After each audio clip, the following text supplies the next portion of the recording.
Volvemos a tener noticias del caso de Diego Fernández Lima. En esta ocasión, el fiscal ha apelado al sobreseimiento de Christian Graf. El otro día empezábamos la semana abriendo con la noticia de este sobreseimiento de la causa contra el único imputado por el encubrimiento del crimen de Diego, un chico desaparecido hace más de 40 años, y ahora el señor a cargo de la Fiscalía en lo criminal y correccional ha sostenido que el excompañero de la víctima encubrió el homicidio del adolescente enterrado en el jardín de su casa.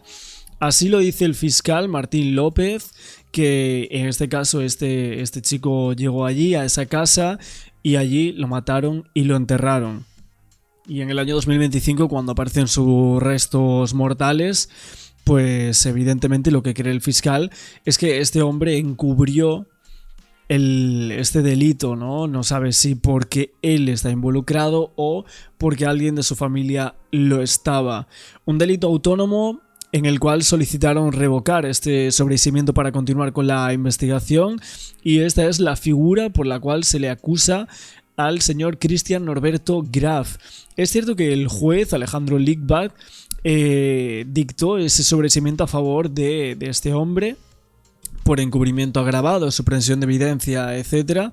Y él habló con los medios. De hecho, el propio Graf, después de esto, estuvo hablando en una mini entrevista que dio a la puerta de su casa. Nuevamente, yo no la había visto, la vamos a ver ahora con esta nueva noticia que os estoy contando acerca de que nuevamente el fiscal ha pedido apelar a la decisión del juez de ese sobreseimiento de la causa contra este señor. Vamos a ver la entrevista que ha dado nuevamente y ahora seguimos dando más información. Del tema de Christian Graf, estamos hablando del tema del cuerpo que apareció en una casa, ¿se acuerdan, no? Cuando estaban haciendo los cimientos de la casa de al lado, un cuerpo allí. Christian Graf, que está sospechado de tener algo que ver con ese crimen. ¿Vamos a hablar de eso ahora? Santi Martela está en el lugar, porque hoy le sobreseyeron a Christian Graf. ¿Cómo te va, Santi? Fede, ¿cómo estás? Buenas tardes, exactamente. Bueno, estamos justamente con Christian Graf, que hoy fue sobreseído de toda esta investigación, de todo este misterio que se dio alrededor de la aparición del cuerpo de Diego Fernández Lima acá en el límite de tu casa. Bueno, queremos saber cómo te sentís, cómo estás con respecto a esta situación. ¿Qué tal? Buenas tardes. La verdad, mucho más tranquilo. Obviamente, yo no soy culpable de nada. Ustedes saben que todo lo que yo soy. Y bueno, por eso el juez dictó sobreseimiento. O sea, ustedes saben todo lo que yo soy. No sabemos nada. Lo único que sabemos es que ha aparecido un cuerpo en tu casa y que se está investigando tu figura sobre un presunto encubrimiento. Eso es lo que sabemos. Luego, lo que haya hecho este señor en los últimos 40 años no tengo absolutamente ni idea. Lo que quiero saber es si él estuvo o no con Diego el día de su desaparición, si tiene algo que ver o no, si su familia tiene algo que ver o no, y si él sabía o no que realmente Diego estaba enterrado ahí durante tantísimos años que han pasado y que él no ha dicho absolutamente nada de lo que pudo haber sabido para facilitar la información a la familia de Diego Fernández durante todos estos años. Sobreseimiento sobre el homicidio, por supuesto, primero, y después también por el encubrimiento, por la falta de pruebas. Eso fue todo, son todo difamaciones. Así que bueno, por eso el mismo juez se dio cuenta que nada que ver. Es fácil. ¿Te acuerdas?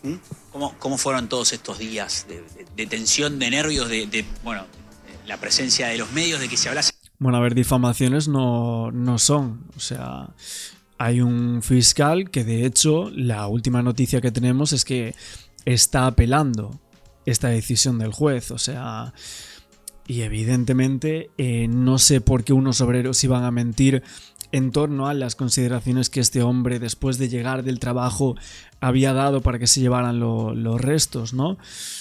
No sé qué difamación puede llegar a ser esa, que está investigado. Sí, estaba como imputado dentro de este caso, ¿no? Incluso el fiscal sacó un comunicado que no creo que es porque lo estén difamando, sino porque realmente creía que había indicios suficientes como para creer que este señor estaba encubriendo ese delito. De vos en todos lados. La verdad, muy enojado por todo lo que se difamó.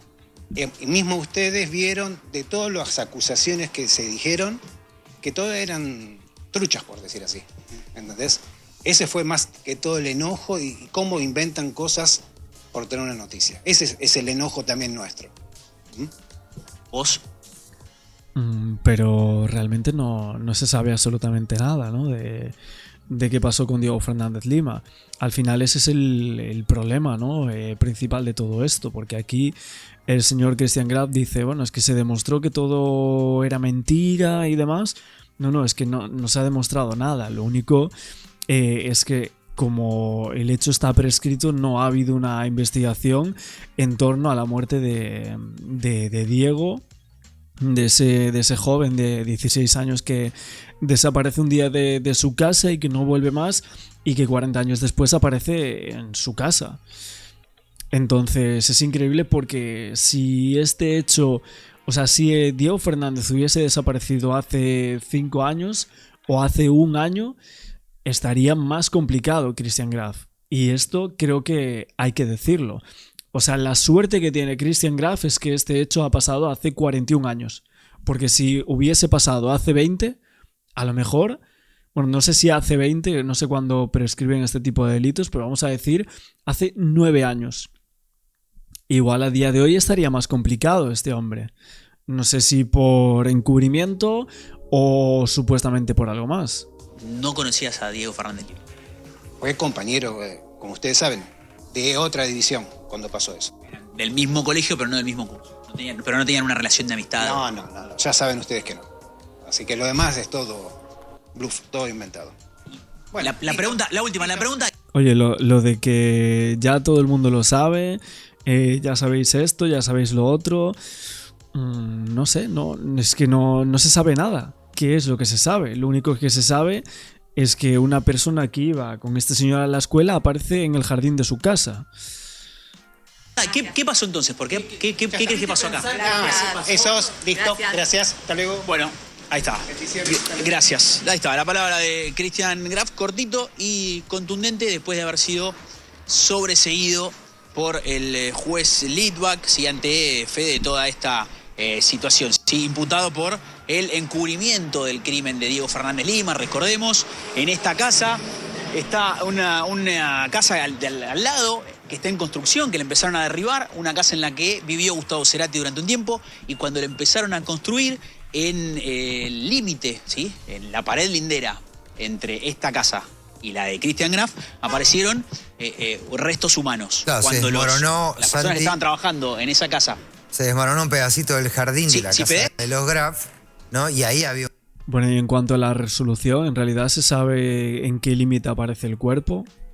¿Aparece en casa de Graf o aparece en el otro sitio que se estaba ahí construyendo, ¿no? Porque si aparece en el límite de Graf y este señor estaba mintiendo, pues creo que es un indicio más. Aparte, hemos visto como ha habido muchas mentiras por parte de este señor, al parecer, entre una entrevista, otra y lo que luego ha dicho al juez. Un cuerpo humano, digamos, rebobinemos, ¿no? De un chico de 16 años, Claro. aparte de un crimen cometido en el año 84, 86, no me acuerdo en qué año fue. Santi, ¿te acordás? La desaparición de Fernández Lima. Hace 41 años, en el 84. Bueno, En el 84, Christian Graf entonces sobreseído y queda este enigma. Entonces, ¿qué hacía ese cuerpo en ese lugar? Gracias, Santi. Venimos después. Abrazo, Fede. Bueno, no sabemos cómo va a quedar esto, pero evidentemente la familia de Diego Fernández, sobre todo su hermano, que es el que habla con los medios de comunicación, pues estaban desolados por este sobreseimiento. Vamos a verlo. Milva, más de 4 décadas después, otro golpe que recibe esta familia, en este caso de la justicia. Y te confirmo lo que decías, Paulo, van a apelar esta decisión. Claro. Estoy con Javier, el hermano de Diego. Javier, bueno, ¿cómo recibieron esta noticia? Hoy temprano te enterabas de la decisión del juez de sobreseer a Christian Graf. ¿Cómo lo tomaron ustedes? Buen día, Paulo, en el piso todos. Lo que decía Paulo recién es una locura esto, que no nos den. Me abandonó A mi papá nos abandonó hace 41 años la justicia, me está abandonando a mí, a toda una sociedad ahora porque tengo el apoyo de todo el país, pero necesitamos saber qué pasó, no puede ser que haya gente acusada, cómplice, están sueltas, están haciendo su vida como si nada. A mi hermano lo mataron, no se murió, lo asesinaron, lo quisieron descuartizar, lo enterraron en la misma propiedad, todo muy premeditado, era imposible encontrarlo, porque lo hicieron a propósito. En la ¿Se lo declaración, esperaban? ¿Vos habías hablado con tu abogado? ¿Qué es lo que te había comentado antes de esta decisión? No, bueno, uno siempre quiere justicia, confío en la justicia de este país, pero bueno, evidentemente las leyes están hechas para los asesinos, no para la gente de bien ni las víctimas. O sea, le dan prioridad a ellos, no a nosotros. Igual esto era el encubrimiento, todo lo que hizo esta persona era porque sabía que Diego estaba ahí. claro, Por más que se lo haya dice que no se lo dijo la policía, se lo dijo los albañiles. claro. Ellos declararon bajo juramento, los albañiles. ¿Por qué van a mentir? Él en una indagatoria no fue bajo juramento, otra cosa más de la justicia. No llamaron a declarar a la hermana que vivía en el sur, que vivía en ese momento, hay una prima, la madre. Bueno, a la justicia argentina. Bueno, no le ha gustado mucho el cómo se han hecho las cosas al hermano, evidentemente. Por ejemplo, yo veía un comentario que decían que debería hacerse una investigación para saber quién o quiénes fueron los que asesinaron al joven Diego Fernández, ¿no? Y quién o quiénes lo enterraron en esa propiedad, ¿no? Más allá del tema de la prescripción y este delito de encubrimiento, imaginaos que Graf y su familia son quienes cometieron estos dos delitos.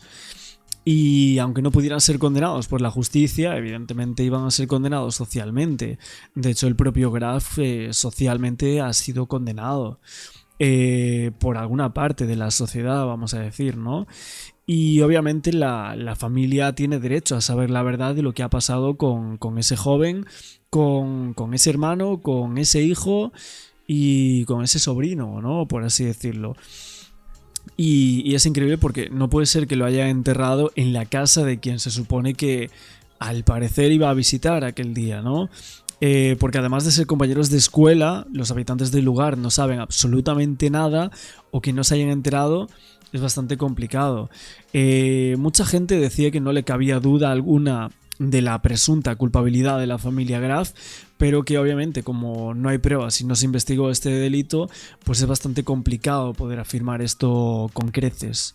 En un momento de las fojas dice inexistencia de delito. Cuando leíste eso, ¿qué pensaste? No sé cómo no te lo puedo explicar, es impotencia pura, o sea, mi hermano se acuchilló solo y se enterró, y después se tapó solo él.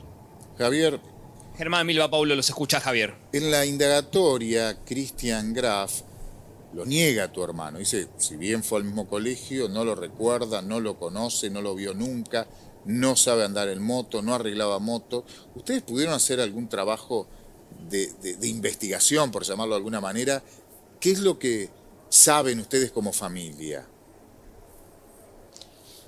No, Pablo, eso lo hizo la justicia, lo hizo el abogado. Hay testigos que dicen que esta persona hizo en su momento un curso de motos o estaba en un taller que vendía repuestos de motos, no lo recuerdo ahora.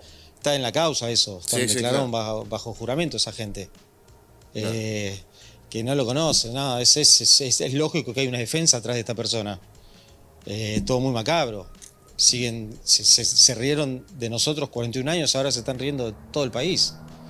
Ahora, Javier, Y la justicia está a favor de él. sí, la justicia de alguna manera no es justa, por más que la ley diga que está prescripto el delito. A vos te mataron tu hermano, tu familia padeció 41 años la desaparición, lo encuentran y también sigue siendo impune todo. Pero socialmente hay una condena, digo, y esto sin ánimo de abrir juicios individuales, ni de promover ningún tipo de acción individual, porque no es el camino, no es la barbarie nunca el camino. Pero al hacerse público el caso, yo no sé si a ustedes también esto de alguna manera los abraza, ¿no? Por decir. Hola, Milva. Sí, es como decís vos, pero es totalmente injusto. Yo Claro. bueno, tengo el apoyo de casi todo el país, me escriben de todo el mundo, pero la justicia, todo el mundo dice está la justicia social, pero esta gente sigue haciendo su Claro, vida no como está si al nada, alcance. las Claro. compras, llevan al hijo al San Patrick, como si nada. No puedo creer que esta persona trabaja en una multinacional. No sé qué, bueno, los compañeros, me imagino que de trabajo se habrán enterado todo ahora. La empresa también no sé cómo lo sigue teniendo como empleado. Es muy injusto todo. Yo necesito verlo que se pudra en la cárcel, el que hizo esto. No, a mí me sacaron a mi hermano cuando él tenía 16 años.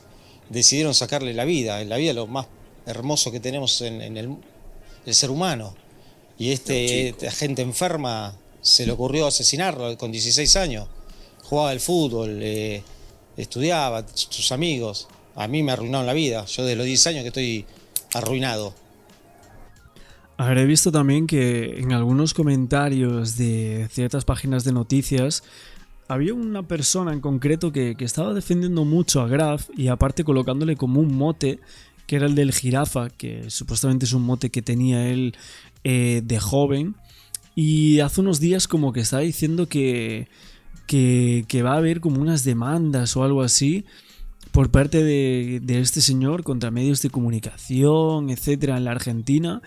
Y que las va a ganar todas después de este sobreseimiento en la causa. Bueno, no sé qué demandas por derechos de imagen puede poner el señor Christian Graf, porque él ha dado una entrevista, o sea, su cara está por absolutamente todas las televisiones y él dio una entrevista para el canal Todo Noticias, ¿no? Si no me equivoco, entonces no sé qué puede sacar de ahí, sinceramente, ¿no? Y luego dice, desde un comienzo se hizo evidente que no prosperaría ninguna imputación. Esta es una persona que parece que es cercana a Christian Graf, no sé quién puede ser, pero dice, ninguna imputación por la aparición de este cuerpo. No es un crimen de lesa humanidad, aunque se entienden las diferencias conceptuales que da el derecho internacional. En este sentido, la ley es taxativa, prescribió. Claro que ante todo se entiende la indignación y el dolor de la familia de la víctima. Y luego creo que menciona otra cosa más. Dice, no pretendo hacer ninguna defensa de jirafa. Bueno, una vez que opera la prescripción no hay manera de lograr una imputación con respecto al caso en particular. Los argumentos en contra de esto serán variopintos y hasta sofisticados, pero la ley es muy clara en este sentido. Vencido el plazo, no hay nada más que hacer, ¿no? Básicamente se agarran a la prescripción de una forma brutal. Tremendo. Mi mamá, muy ni doloroso. hablar. Muy doloroso. Sí, Muy bueno. doloroso. Y otra vez la justicia me dejó solo, ahora todo el país, toda la sociedad es una vergüenza, es una vergüenza. Igual vamos a apelar, el fiscal también. Sí. Pablo decía recién que por ahí que es complicado, pero tenemos que Pero hay que no sé, intentar, vamos a hacer. pero hay que intentar. Yo voy a hacer lo que. Sí. Javier, Sí, la esperanza es lo último que pierdo, sí. no, yo ya cuando esto arrancó me manifesté y lo vuelvo a decir, ahí me parece que hay que ver caso por caso, digo, hay una jurisprudencia, hay una cuestión legal, hay una prescripción, pero hay crímenes y situaciones que no pueden prescribir. Pasó con los delitos de lesa humanidad, se revirtió ahora también con cuestiones que tienen que ver con las violaciones. Entonces, yo creo que hay que revisar. Este es un caso muy especial y la verdad que la sensación de impunidad es terrible. Dice algo bien Milva, ¿no? Más allá de lo que pase con la justicia, hay una condena social, o por lo menos hay una sospecha muy grande, porque aparece el cuerpo de un compañero del colegio de esa familia enterrado en ese jardín. Es decir, no apareció en otro lado, en un lugar donde nada tenía que ver con Diego. Aparece, hay un vínculo muy claro, más allá de que Graf, yo no lo conocía, pero estaba en el mismo colegio. Digamos, ya hay un vínculo, pero bueno, vos recién decías la empresa que lo tiene a él y demás. También hay una realidad. Él hoy no tiene ninguna imputación, no es culpable de nada para la justicia. Entonces, hoy Graf es inocente a todas luces. Ahora, hay una cuestión social y una sospecha sobre esa familia, no sobre Cristian solamente, sino sobre esa familia. Tal cual. Eso bueno, no se borra, ¿eh? No, eso es duro eso queda, también. Eso queda. Pero bueno, lo que sí estaría bueno, lo que sí estaría correcto es que la justicia trate de dar una respuesta de lo que pasó. Sí, confirme lo que Que pasó. investigue qué pasó. Esto fue, él estaba, todo lo que hizo, él sabía que Diego estaba ahí, estaba ocultando. Esto era por encubrimiento, agravado y supresión de pruebas. No puede ser, si él sabía que estaba ahí. Ahí hay cómplices en esa familia también. Él no pudo, no sé, el que lo hizo no lo pudo haber hecho solo. Tienen 16 años. Es muy injusto todo. Javier, te mandamos un abrazo grande. Bueno, obviamente la familia, en este caso el hermano, cree que no solo estuvo involucrado Christian Graf, no lo hizo solo, sino que tuvo que estar acompañado en ese momento por alguien mayor. Él creo que tenía 17 o 18 años en aquel momento, ¿no? En el cual desaparece Diego en el 84 y entonces pues evidentemente necesitaba una mano adulta para resarcir ese delito, ¿no? No sabemos si a lo mejor pudo haber habido un crimen juvenil, supuestamente, y luego pues vino un adulto para ayudar a hacer desaparecer las pruebas de lo que había ocurrido allí. Y 40 años estuvo escondido este delito de esa casa y ningún ojo estuvo puesto allí ni en esa familia en ningún solo momento, hasta mayo de este año, evidentemente. Pero esto es lo que tenemos que comentar por aquí. Están saliendo varias noticias en los últimos días y ahora lo que sabemos es que el fiscal nuevamente ha apelado al sobreseimiento de Norberto Christian Graf, este señor que ha hablado nuevamente con los medios, y que veremos qué sucede con esta apelación y si finalmente se lleva a cabo. Sabemos quién es. Sabemos que lo asesinaron. Sabemos mucho más que antes. Pero ahora hay una nueva y gran pregunta. El principal sospechoso es su vecino y compañero de colegio. Toda la investigación.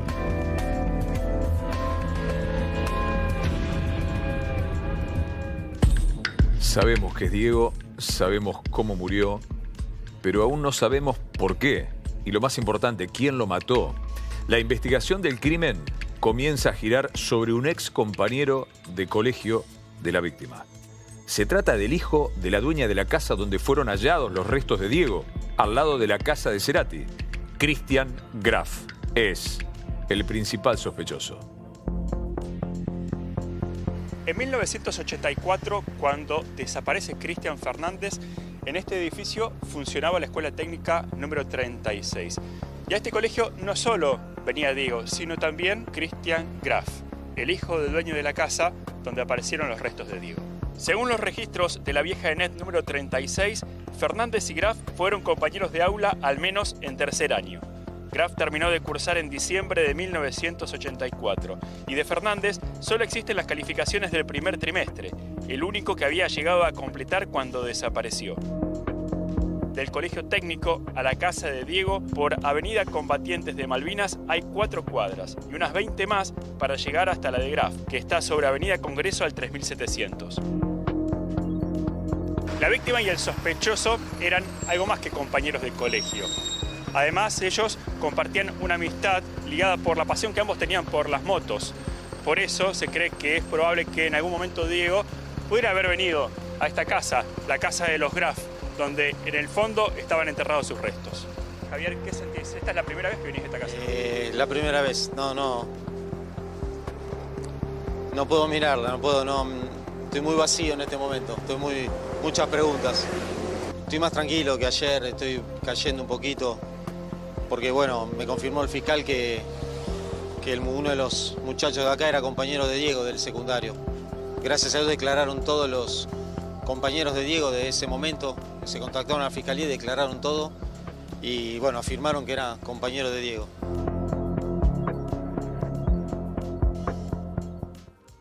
Qué mezcla de coraje y a la vez de dolor, de desazón para Javier, Germán, estar ahí en la casa donde todo indica pudieron haber ultimado a su hermano, a Diego. A Javier le está cerrando cada vez más la historia, pero también al mismo tiempo se le hace todo mucho más difícil. Vibraba recién, ¿no? La actitud de él, ¿no? Cuando me hablaba ni siquiera se quería dar vuelta para se pone de mirar espaldas el frente porque no puede, de la casa. Claro, no puede ni mirar lo que haya ocurrido, pudo haber ocurrido ahí. No podía. Exacto. Y bueno, la gran duda es si fueron responsables Digo responsables porque más allá de que el nombre que circula es del hijo de la casa en ese momento, es muy probable que también el resto de la familia haya sido cómplice.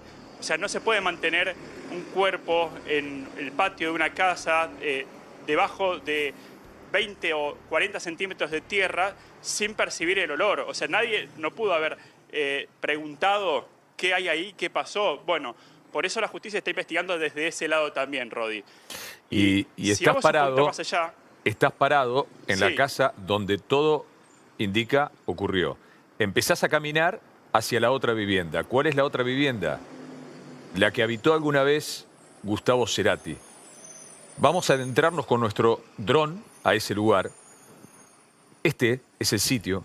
Al fondo, a la izquierda, esa medianera que empezaban a construir, que piensan acabar, termina demorándose y descubriendo un cuerpo. Dijimos, ¿está de este lado de la casa que habitó Cerati? Y los fiscales empezaron a decir, guarda que está muy al borde, pudo haber estado del otro lado. Pero cayó, al empezar a hacer una medianera, se desmoronó y cayó hacia este lado. Hablamos con la única persona que ha hablado con el que a esta hora es el principal apuntado por la muerte de Diego. Daniel, el capataz de esta obra que estás viendo, donde vivió Cerati, estuvo cara a cara en más de una ocasión con Christian Graf. E incluso llegó a hablar del hallazgo de los restos humanos. Y Christian Graf le dio sus hipótesis. Germán. hipótesis, una de ellas que en lugar de beneficiarlo, yo creo que lo va a terminar complicando. Lo escuchamos. El primer encuentro con Christian fue en la obra cuando nosotros, sin querer, la máquina retro rompe el caño maestro, ¿sí? Se queda sin agua toda una manzana y él nos venía a reclamar. Yo le dije, bueno, que ya lo estamos por solucionar, pasó el tiempo, se arregló, listo. Ahora, el 20 de mayo, cuando sucede esto de los restos de Diego, el hallazgo, él habla con nosotros. Primero, los albaniles conmigo. Primero nos comenta que eso había sido una iglesia, puede haber sido los restos de una iglesia, el cuerpo, qué sé yo. Entonces dice, bueno, también fue un establo. Dice, no, y ahora que recuerdo, cuando nosotros nivelamos el suelo, cuando hicimos la pileta, pedimos tierra. O sea, vos podés contratar tierra, te la traen. Sí, y pudo haber venido, supuestamente para él, el cuerpo cuando trajeron la tierra. Lo que hacemos Seguridad y Higiene y el maquinista de la retro, siempre tenemos que estar observando lo que vos sacás de la tierra. Si vos sacás de una obra X tierra, lo tirás en un camión, lo vas a ver si caen los huesos o no. Vos pedís, tráeme tierra, y no te van a traer un cuerpo entero justo en la tierra. Para mí no coincidía, pero bueno, son hipótesis y son algo que Christian comentó. Insistimos, este es Daniel. Daniel es el capataz de la obra que descubre los restos y tiene, Germán, ese diálogo con el que ahora es acusado, sospechoso, por decirlo de alguna manera, porque era compañero de secundario de Diego, la víctima. Y otra de las cosas que me comentó a mí el encargado de seguridad y higiene de esta obra que escuchábamos recién, es este dato. Mira, fíjate, te lo grafico. Esta es la medianera en cuestión. Debajo de esta medianera estaban trabajando, pero 30 metros más hacia el fondo, la que divide la casa de los Graf con la casa que habitó en su momento Gustavo Cerati. El cuerpo no es que estaba de este lado de la casa de Gustavo Cerati ni debajo de la medianera, estaba en el terreno de los Graf. Lo que pasó fue que cuando empiezan a excavar debajo de la medianera, se hace como un socavón y ahí es cuando toda la tierra con los huesos pasan de este lado hacia el lado donde estaban los obreros. Y por eso ellos pudieron estar en contacto. Pero en ningún momento el cuerpo fue encontrado del lado de la casa donde estuvo Gustavo Cerati, sino que el cuerpo estuvo todo el tiempo hasta que apareció de esa manera en la casa de los Graf. Insisto, lo sumamos a Paulo Cablan. Paulo, el testimonio del capataz ya habla de alguien generando hipótesis sobre el hallazgo. Cualquiera de nosotros hubiera dicho, qué barbaridad, llamemos a la policía, 911, ¿qué es? ¿Cómo pudo haber estado? Le dijo que antes había habido una iglesia, efectivamente, donde Sí. En ese lugar había habido una iglesia, del otro lado en realidad, no en esa medianera, que había habido un establo. Y después dijo, ah, no, por ahí vino con la tierra, algo técnicamente muy difícil, ¿no? Imposible. Imposible. Además, te cuento algo, eso que está contando, me lo contó hace 20 días Daniel, cuando no se sabía la identidad de Diego, no se sabía la identidad de la víctima. Un dato de forense, que ya se lo explicaron al fiscal en la causa. Había un socavón, dijeron ahí. ¿Por qué? Porque el cuerpo se enterró poco después de haber sido asesinado, con lo que se llama tejidos blandos, con piel, con carne. Eso con el paso del tiempo se desintegra y ropas también se desintegraron. Quedaron solo los huesos, pero la cavidad en donde ocupaba la piel y la carne quedó ese hueco. Por eso aire. Los especialistas dicen, estuvo enterrado los 41 años en ese lugar. Poco después de matar, lo enterraron ahí. Te cuento algo más de la causa. Hoy el fiscal recibió varias declaraciones y aportan estos datos que vos anticipabas, que no se sabían. Que si bien no iban al mismo curso, iban al mismo colegio y eran amigos por el tema de la moto. Ese dato es importantísimo y es importantísimo para los pasos a seguir. A esta hora, con todos los testimonios, el fiscal está escribiendo una resolución. O lo cita indagatoria, defiéndase, lo acusamos de matar a Diego, o lo manda a buscar. Si lo manda a buscar, ¿cómo va a ser? Detenido. No descarten una detención en las próximas horas. Después viene el planteo, que es inexorable, que va a ser la defensa, lárguenlo que está prescripta la causa. Y va a pasar eso. Y va a pasar eso porque pasaron 41 años. Este delito prescribe, dicen los abogados, a los 20 años. Pasó más del doble de tiempo. Pero no descarte una detención de inmediato, o una citación de inmediato. Pensaba, ¿prescribe algo que nunca se investigó? Porque en realidad, lamentablemente a sí. ver, en la causa, en la denuncia policial, la policía puso que se fugó del hogar. Nunca investigaron un asesinato. Nunca. Y eso también es la suma de casualidades y de absurdos en un expediente que ayudan a construir un misterio. Fíjense, fuga de hogar. La familia interpretó que se lo pudo llevar una secta. Buscaban datos siguiendo esa línea de investigación. La familia, porque no era la policía. Claro, y ahí la verdad se fue alejando cada vez más. Y no tenían el dato de este amigo del colegio, porque no está anotado el nombre de Cristian en la famosa libreta del papá de Diego. Por eso, tantos años buscaron por un lado y lo tenían re cerca de la casa. ¿Declararon los compañeros? Esperaba llamada. Paulo, ¿declararon hoy los compañeros? Sí. Declararon varios. El primero fue uno que se contactó desde Europa, porque aparentemente hay un grupo que se siguen reuniendo de vez en cuando, como pasa con cualquier colegio, y tienen un grupo de WhatsApp. En ese grupo, cuando aparece el nombre de Diego, están horrorizados. Y uno dice, pero si en esa casa no vivía Cristian, el que iba al otro curso, que arreglaba motos y era muy amigo de Diego porque Diego tenía su motito, creo que la motito todavía la tiene la familia de Diego. Y es lo que aporta a la fiscalía. Hoy declaró a través de Zoom, porque está afuera, está en el exterior, y otros amigos se acercaron a declarar y a confirmar esta relación. Y es inexorable lo que va a pasar, porque el fiscal tiene una relación preexistente, se conocían, y el cadáver lo tenía en el fondo de la casa. O sea, no tiene mucho margen de maniobra más que citarlo indagatoria. Claro. Repito, no descarten que lo vayan a buscar con la policía y que después, bueno, venga toda esta presentación de que la causa ya prescribió, que lamentablemente es cierto. A ver, estamos hablando de una víctima y un compañero que tenían 14 años. Se conocían, sabemos ahora. Corregime, Germán, además de la afición por las motos, compartían un curso de computación. Exacto, hay registros en la INET número 36 de que al menos un año estuvieron juntos. Así que dentro de las clases que se daban ahí eran clases de computación, con otro nombre que se tenía en ese momento, ¿no? Y recién Pablo hablaba de los compañeros horrorizados, pero los docentes de ese momento, te imaginas que también están en la misma situación. De hecho, pude hablar hace un ratito con Mercedes, la profe de matemáticas de Diego, que estuvo trabajando en esa escuela 35 años. Pasaron frente a ella miles de alumnos. Y el nombre y apellido de Diego, te imaginarás, nunca se lo olvidó. Yo era la profesora de matemática de Diego y lo tuve en segundo, que fue cuando él desapareció. Lo recuerdo mucho.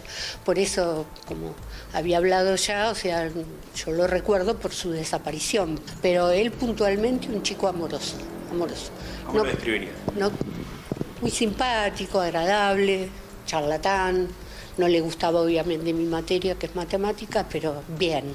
La verdad que muy buen chico, muy educado, divertido, que me acuerdo que llevaba a su hermanito a la escuela o lo traía porque yo lo he visto, porque es acá cerca. El momento que él desapareció, terrible, cuando nos enteramos, o sea, sus compañeros pidieron permiso en la escuela para salir a buscarlo. ¿Hacían eso? Y qué sé yo, ese día sí, se les dio el permiso para salir a la calle y ver si lo encontraban. Ellos decían que lo iban a encontrar, bueno, eran chicos todos, qué sé yo. Y fue terrible, para nosotros fue terrible. Además los padres, bueno, que el papá en ese momento estaba, en esa época ellos hicieron de todo, siempre, siempre, siempre en la búsqueda. O sea, lo que uno se pregunta ahora, ¿qué pasó y por qué? Porque es raro. Para mí es muy raro todo. Lo que haya pasado ocurrió, todo indica, en esa vivienda en la que está Germán, donde había un padre, una madre que aún vive, un hermano amigo de Diego y una hermana más. Sí, y un dato, ¿no? Tanto la víctima como el principal acusado, en el 83, 84, ellos vivían en la misma casa donde están viviendo ahora, ¿no? Esta es, por ejemplo, la casa de los Graf. Vos fijate en el 3742 de la numeración de la avenida y la distancia que hay con la casa donde vivía Gustavo. Fíjate, ¿no? Vamos avanzando un poquito más hacia la vereda. Y mientras tanto, como vos veías recién las persianas bajas, esto nos comentan los vecinos. Los vecinos quieren en realidad hablar muy poco de la familia y lo que te dicen te lo dicen por lo bajo. Nos comentan que habitualmente a ellos no se los veía salir mucho, pero que después de que se diera el hallazgo de los restos de Diego, que cayeron de este lado de la medianera, ya en lo que es la obra, ellos dejaron de salir directamente. O sea, me dicen que no los vieron más por la calle. O sea, optaron por una vida puertas adentro, con las persianas así bajas. Si se ve en el hilo finito entre una madera y la otra, podemos ver un poquito de luz, pero ceros movimientos hacia el interior. Y lo mismo hicieron en lo que tiene que ver con las redes sociales, porque cuando saltó todo este tema, ellos cerraron directamente todos los perfiles que tenían en las redes sociales también para, no sé, evitar comentarios o qué. Lo cierto es que no se dan con la sociedad cara a cara, pero tampoco a través de las redes. Y a Diego le encantaba hacer deporte, le encantaba jugar al fútbol y estar en su club, que club Excursionistas, donde también era muy querido. Pudimos dar con algunas fotos de Diego en el club de sus amores. Allí se lo ve, súper peque esta. En rojo, Diego. ¿Y lo ves en verde? Un compañero, un amigo del club, Armando Mainoli. Jugaba con Diego, describe cómo jugaba, un habilidoso, dice, que así recordó a su amigo y que nos habló también del momento, cómo vivieron en el club, en esa Argentina, recién comenzaba la democracia, la desaparición de ese compañero de juego. Lo conocí en el club, en Excursionistas, compartíamos, principio compartíamos categorías en el baby fútbol, jugamos varios años hasta que se terminó la época del baby y pasamos a jugar en lo que vendría a ser hoy las infantiles en esa época. Y era muy bueno, era un zurdito, jugaba de engancho, media punta, como se dice ahora, tipo 11. No lo llevaba mucho al físico porque era chiquitito, pero era ligerito y era hábil. Era un chico que se hacía querer, digamos, era simpático, era muy chistoso. En el club, yo me acuerdo, digamos, lo que me acuerdo que se hablaba de que había desaparecido un compañero nuestro, que nos enteramos a los 2 días cuando el padre fue a averiguar si lo habíamos visto, porque hacía un tiempo que no venía a la casa, no había desaparecido. Y después nos enteramos que por nuestro directivo, por nuestros propios padres, que parecía que se lo había secuestrado o robado una secta. Era la hipótesis que se tenía en ese momento. Tenemos que recordar que salíamos de la dictadura, donde cualquier desaparición de personas era algo que no se hablaba o a lo que se le tenía miedo hasta de denunciarlo. Entonces era algo que no tenía una gran masificación. Y lo máximo que podía hacer el padre era de boca en boca o panfletos, como los que hacía el padre y colgaban en la calle. No más que eso. Y buscándolo, murió ese papá. Pensaba en esa idea de tantos jóvenes desaparecidos, la existencia de una secta. Y la verdad estaba a una decena de cuadras de su casa. Paula. Sí, y cuando muere, en 1991, lo contó su hijo Javier, fue a un par de cuadras de la casa donde estaba enterrado su hijo. Iba en bicicleta, lo chocó un auto y llevaba la famosa libretita en donde anotaba los datos. Recorría los colectivos preguntando si tenían algún dato de Diego, de su hijo. Al principio, cuando comenzamos con esta investigación, era el hallazgo impreciso de un cuerpo que no sabíamos si era argentino o extranjero y qué edad tenía. Tuvimos la edad, ya sabemos quién fue. Posiblemente tengamos algunos datos que permitan determinar quién pudo haber sido. Queda lo más difícil. ¿Por qué lo mataron a Diego? ¿Por qué lo asesinaron a cuchillazos e intentaron descuartizarlo? Eso va a ser más difícil saberlo, ¿eh? Mucho más difícil. Paulo, insistimos, puede estar escribiéndose la orden de detención o de declaración indagatoria de acusación. Cualquier novedad, ampliamos en minutos. A esta hora. El minuto, sí. Diego Fernández Lima. Acá de pibe, chiquitín, un habilidoso, rapidito, imágenes nuevas y desconocidas de alguien que hasta hace pocas horas ninguno de nosotros conocía, pero que hace 41 años toda su familia buscaba, encontrando una respuesta, un porqué. Su cuerpo, las razones, cómo murió y la pregunta de la hora. ¿Lo mató un compañero de colegio? Lo que haya ocurrido, ocurrió en esa casa, en la que habitaban 4 personas. El juez, el fiscal, están tomando decisiones en este momento.